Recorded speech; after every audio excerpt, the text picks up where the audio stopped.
Pleased to yield 3 minutes to the gentleman from Louisiana, Mr. Johnson, the author of one of the other measures in this package. The gentleman is recognized. I thank the gentleman from California. Thank you, Mr. Speaker.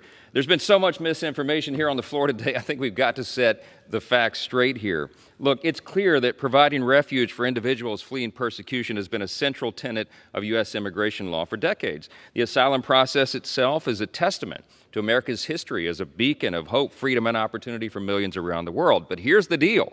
Unfortunately, drug cartels and activist judges and human smuggling operations and the open borders lobby and the radical liberal administrations have worked in tandem to undermine that system, to undermine the integrity of the U.S. immigration system itself.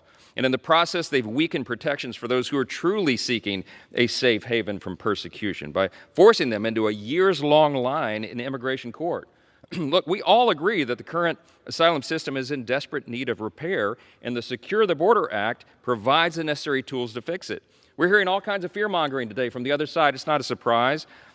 They have hand-wringing and name-calling, and we hear these accusations that Republicans are anti-immigrant and inhumane, and we hear grandiose pronouncements that the Democrats are pro-immigrant and pro-humanitarian values. But all of this is to distract the American people, to try their best to distract them from what they're seeing with their own eyes. The chaos at the border is intentional. It is designed by this administration and Mayorkas and Biden himself. To my colleagues on the other side of the aisle, I ask you, what is humane about a human smuggler abandoning a 1-year-old child in a diaper at the U.S.-Mexico border? What pro-immigrant policy is pursued with aliens suffocating to death in tractor trailers and freight train cars?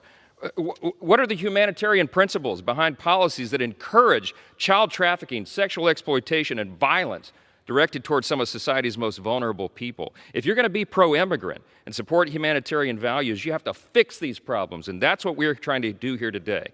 Being pro-immigrant and supporting humanitarian values does not mean maintaining the disastrous status quo, because all that's going to do is give us more death, more exploitation, more real, tangible harm to aliens and citizens alike. We live in the greatest country in the history of the world. It's not even close. We're the most benevolent people in the history of the world.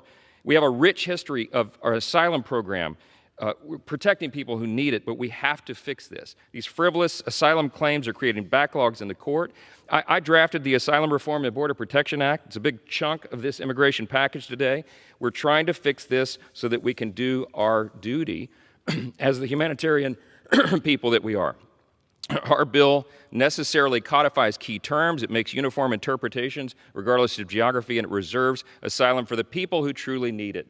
Our bill will prevent this flood of frivolous asylum applications that are running rampant and close the loopholes. I encourage my colleagues to support the Secure the Border Act. Our country's stability, sovereignty, and security depends upon this. The stakes could not be any higher. I thank the gentleman again, and I yield back.